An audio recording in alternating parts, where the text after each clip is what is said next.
Je pourrais pas jongler, par exemple. You're nuts.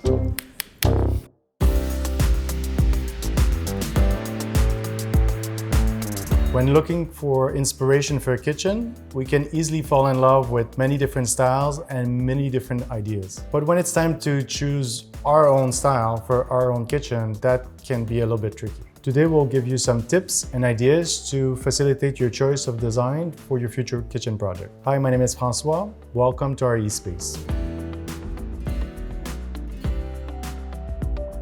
We can easily get lost with all the terminology in different styles. So there's mid-century, transitional, contemporary, even some classic. But finally, there's two main factors to consider: the architecture of the house and the surroundings, and also your personal taste. For the architecture aspect, the rule of thumb is to respect the environment and the style of the house. As an example, we wouldn't put a very country-looking kitchen into a modern condo. Beyond the architecture, what you have to consider the most is your own taste for the space that you want to live in. We all have a vague idea of our dream kitchen, and a lot of pictures can be associated to reflect that. So a good exercise to do is to select between 5 and 10 pictures.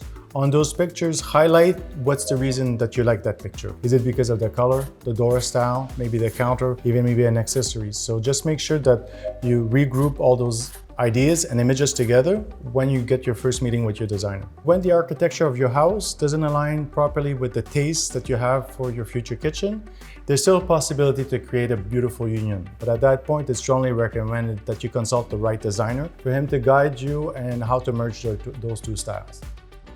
That it is one style or multiple style, what's important is that it reflects you. Hopefully this was useful. Visit our E-SPACE to learn more. My name is François. Thank you for joining us.